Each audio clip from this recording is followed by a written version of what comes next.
নমস্কার। আজ আমরা আবার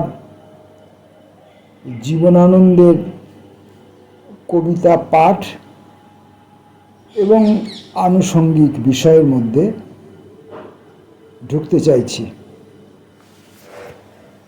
প্রথমে আমরা ধূসর পাণ্ডুলিপি থেকে শকুন এই নামের কবিতাটি পড়ব।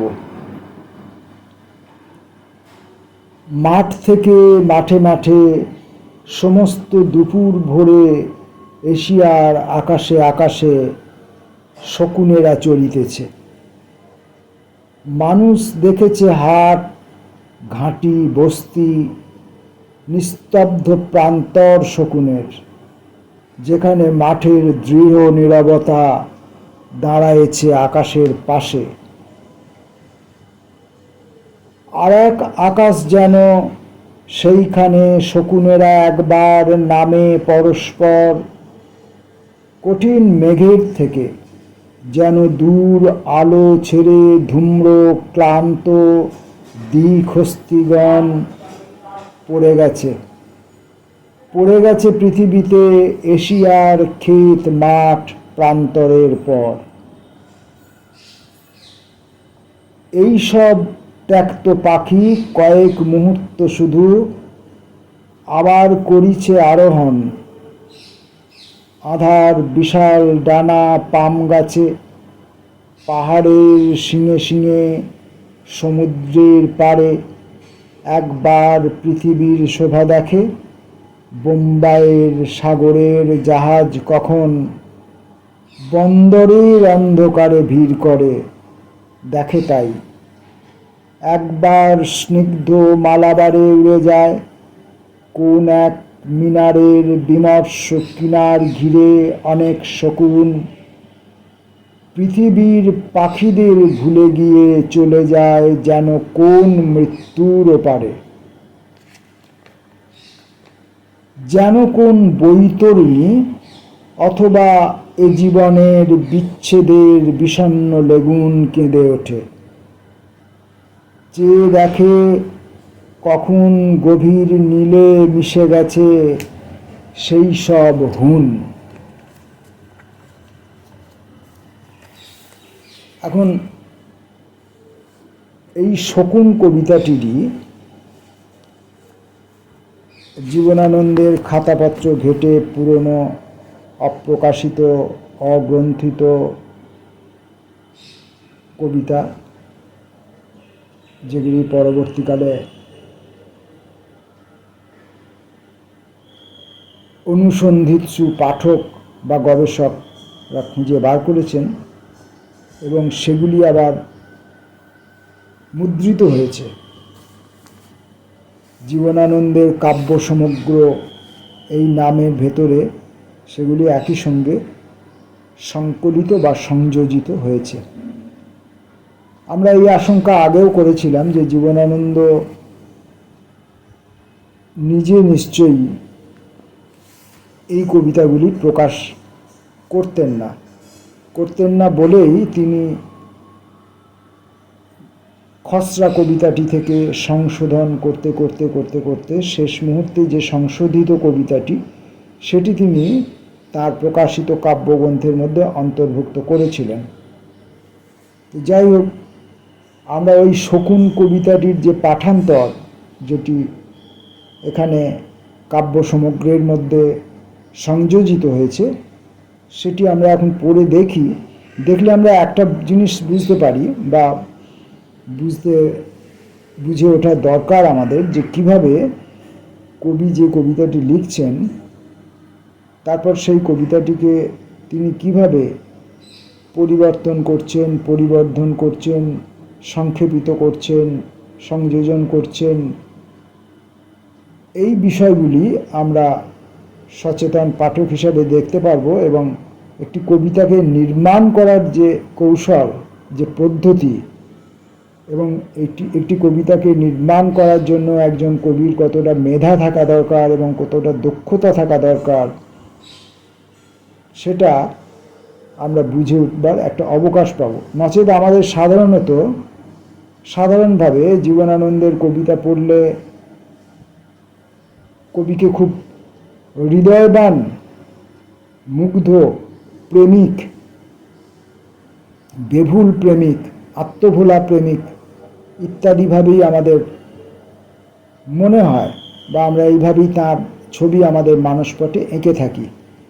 কিন্তু সচেতনভাবে তিনি যে কবিতাটিকে কাটাছেঁড়া করেছেন, সেখানে যে তার সচেতন, শিক্ষিত মানসিকতা এবং তার শিল্প সচেতনতাও কাজ করত, শুধু বেভুল মানুষ হিসেবে তিনি কবিতা রচনা করেননি, এইটা আমরা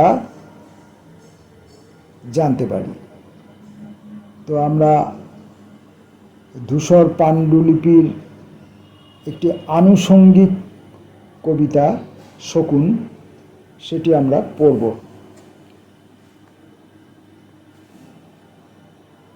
এখন ভুলেছি সব, ভালো আছি বৈতরণী নদীটির পাড়ে, আমরা রয়েছি বসে চুপে চুপে সারি সারি শকুনের মতো,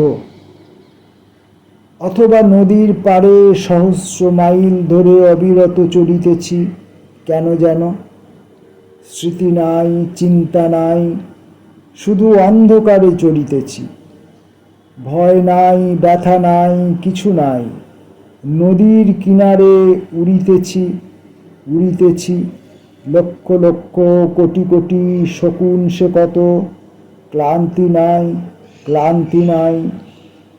বৈতরণী নদীর তরঙ্গ ক্রমাগত শান্ত হয়, শকুনেরা জীবনের শেষ জ্বালা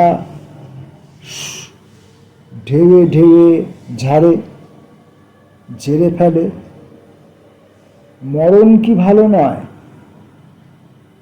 আমি হয়েছি কবে মৃত, আমরা এসেছি চলে শেষ দেশে, বর্ণীয়র সমুদ্রের থেকে। মাঝিরা দেখেছে যে একবার সন্ধ্যার সোনালি পাম সারি সারি, তাদের নিয়েছে ডেকে, তারপর এখনো হয়নি ব্যবহৃত জীবনের স্বাদ আশা তাদের। মৃত্যুর সুখের ছবি দেখে আলো গ্যাস ধোঁয়া কোলাহলে তারা চলে গেছে তাই তাড়াতাড়ি। এখন এই খসড়া কবিতাটি পড়া আর ধূসর পাণ্ডুলিপিতে যে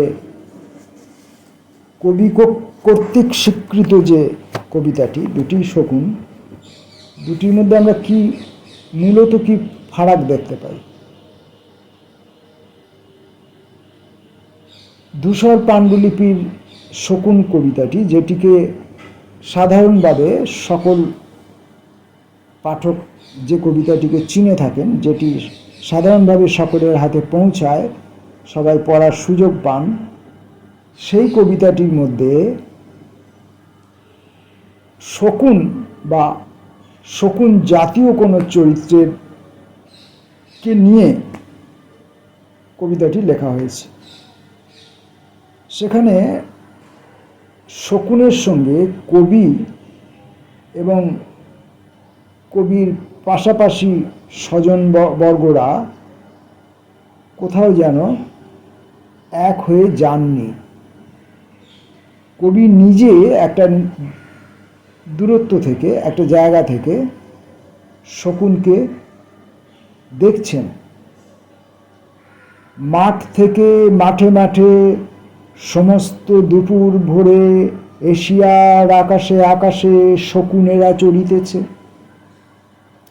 মানুষ দেখেছে হাট ঘাঁটি বস্তি নিস্তব্ধ প্রান্তর শকুনের, যেখানে মাঠের দৃঢ় নীরবতা দাঁড়ায়েছে আকাশের পাশে। মানুষ এবং কবি দুজনেই দূরে রয়েছেন, দূরে দাঁড়িয়ে শকুনের ক্রিয়াকলাপ তারা প্রত্যক্ষ করছেন। আর খসড়া কবিতাটিতে এখানে কিন্তু কবি বা কবির স্বজনবর্গরা, অন্যান্য মানুষ যারা, তারা কোথাও যেন স্বয়ং শকুন। এখন ভুলেছি সব, ভালো আছি, বৈতরণী নদীটির পাড়ে আমরা রয়েছি বসে চুপে চুপে সারি সারি শকুনের মতো। অথবা নদীর পাড়ে সহস্র সহস্র মাইল ধরে অবিরত চলিতেছি কেন যেন, স্মৃতি নাই, চিন্তা নাই, শুধু অন্ধকারে চলিতেছি। ভয় নাই, ব্যথা নাই, কিছু নাই, নদীর কিনারে উড়িতেছি উড়িতেছি। লক্ষ কোটি শকুন সে কত, ক্লান্তি নাই, ক্লান্তি নাই, বৈতরণী নদীর তরঙ্গ ক্রমাগত শান্ত হয়। এতদূর পর্যন্ত কবি নিজেকে এবং তার কাছাকাছি মানুষদের, অন্যান্য মানুষদেরকে শকুনের সঙ্গে অভেদ রূপে দেখছেন। এইখানে এসে আবার একটুখানি বক্তব্যটা চেঞ্জ হয়ে গেল। শকুনেরা জীবনের শেষ জ্বালা ঢেউয়ে ঢেউয়ে ঝাড়ে। তখন আর বলছেন না যে আমরা যারা শকুন তারা জীবনের শেষ জ্বালা ঢেউয়ে ঢেউয়ে ঝাড়ছি বা ঝাড়ি, সে কথা বলছেন না। বলছেন শকুনেরা জীবনের শেষ জ্বালা ঢেউয়ে ঢেউয়ে ঝাড়ে। এখানে কিন্তু শকুন পৃথক হয়ে গেল। এইটুকু মূল তফাৎ আমরা দেখতে পেলাম। তাছাড়া বুননের মধ্যে পংক্তি সজ্জায় বক্তব্য বিষয় মোটামুটি অভিন্ন রেখেও একটা পরিবর্তন হয়েছে। দুটো কবিতা পাঠকবর্গ পাশাপাশি পড়ুন, বারবার পড়ুন, পড়লেই দেখতে পাবেন যে এই খসড়া কবিতাটি, শকুন নামের এই খসড়া কবিতাটি এবং ধূসর পাণ্ডুলিপিতে শকুন শিরোনামের কবিতাটি, এই দুটির মধ্যে মিল এবং অমিল কোথায়, কবির কবিতা লেখার দক্ষতা কেমনতর, সেটি প্রকাশ করার মুহূর্তে কেমন ছিল এবং সেটিকে সম্পাদনা করার পর, সংশোধন করার পর তা কেমন দাঁড়ালো, এই সবগুলো আমরা শনাক্ত করতে পারবো, আমরা বুঝতে পারবো। তাহলে আমরা যারা নবীশ কবি, যারা আমরা কবিতা আজ লিখতে এসেছি বা সারা জীবন ধরে কবিতা লিখতে এসেও এখনো পর্যন্ত সেই লিখতে আসার স্তরেই রয়ে গেছি, তাদের কোথাও যেন কবিতা লিখে ফেলার পর তাকে কিভাবে সংশোধন করতে হয়, সংযোজন করতে হয়, বিয়োজন করতে হয়, পরিমার্জন করতে হয়, সে বিষয়ে একটা শিক্ষা হবে, একটা সচেতনতা আসবে। এর ইতিবাচক বা নেতিবাচকতা নিয়ে আমি কিছু বলতে চাইছি না। নমস্কার।